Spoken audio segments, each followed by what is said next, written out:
Welcome back to Andersen Acres. We're in the kitchen today because I need to make some breadsticks. I know we've done breadsticks a couple of times already, but these ones are cornmeal breadsticks.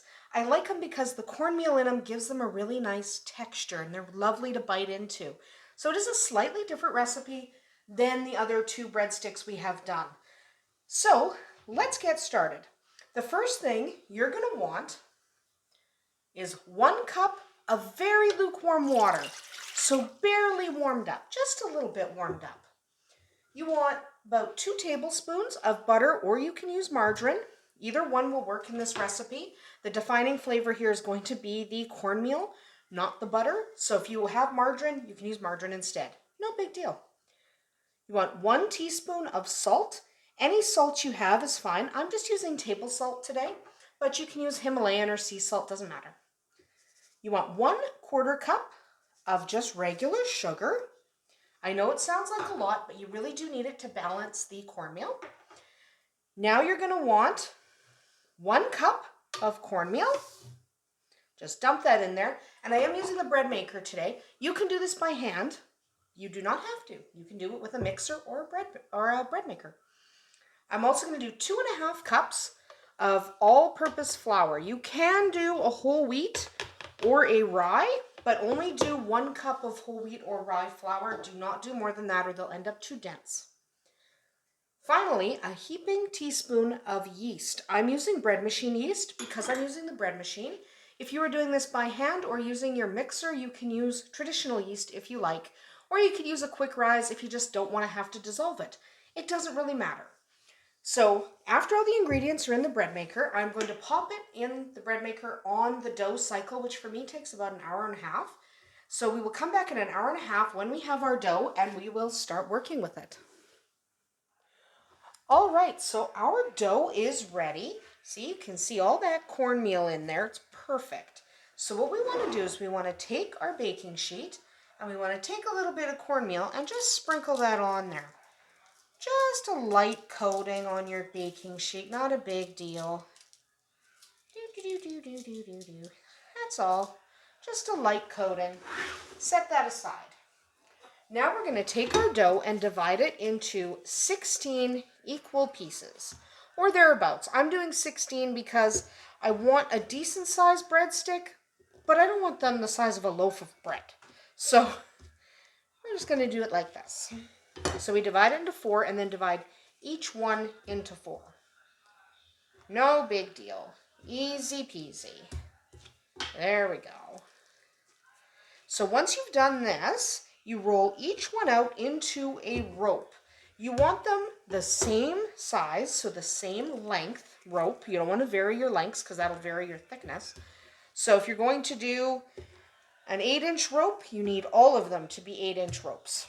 I'm doing about a 6-inch rope. I like a thicker breadstick, so you can change the thickness of your breadstick by altering the length of your breadstick. So I'm just going to roll up my sleeves because I don't roll them in. So then we're just going to roll these out. Remember, they are going to rise, so you can make them however long you want. So you can make them really long so they'll be skinnier. I'm doing kind of mid, and I'm lucky I have gradients here so I can see how long my breadsticks are. So I can actually see, okay, that one fits in the 8-inch circle. So that's the size I'm doing. Instead of 6-inch, I'm doing 8-inch. Put it on your pan. And then just keep doing that. Lay them out nicely on your pan, nice, neat, and orderly, so that they're almost touching. Not quite touching. Good enough. So they're almost touching. Give them room to rise. And I'm not going to make you watch all of these. There's no point. So you want to put them on the pan. Then once you've got all 16 settled on the pan, what you want to do is set your pan aside in a warm location. Think in your microwave or in a very slightly warmed oven, something like that. It doesn't really matter. So a warm location. Cover them with a damp tea towel. Unless you're using your microwave, that'll keep the moisture in. But you want to keep them moist and you want to keep them warm. So find a location that works for you and set them aside to rise. It'll take about 1 hour for them to rise fully. All right, you do want to let them sit for a full hour. Sometimes the cornmeal slows down the rising a little bit. So though a lot of breadsticks are done rising in about half an hour or 45 minutes, give these guys a full hour. So you can see I'm just lining them up nice and neat on my cornmeal. So we will come back after they have all risen and we are ready to put them in the oven. Then I'll show you what to do next. Now our breadsticks have risen. They look pretty good. They are going to go in the oven at 375 degrees Fahrenheit for at least 20 minutes. Remember, you do want to wait for them to roughly double in size. That will take about an hour.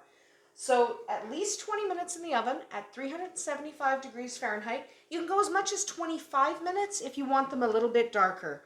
I like them in the middle, so I go for about 22, 23 minutes. We'll be back as soon as they're cooked.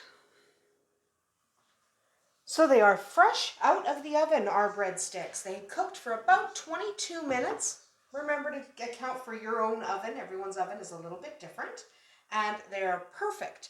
So now what we want to do is take some melted butter, not a ton, and you just want to brush that melted butter over your breadsticks. Melted butter makes these breadsticks. So don't skip this. You definitely want the melted butter. Okay, so just brush that lightly.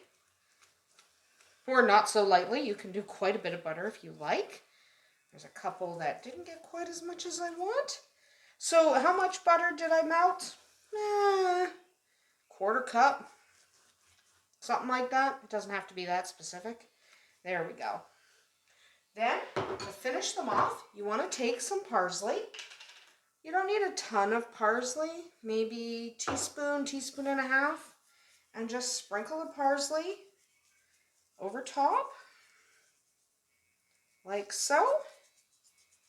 These are best served warm, but you can always eat them cold or warm them up the next day, no problem.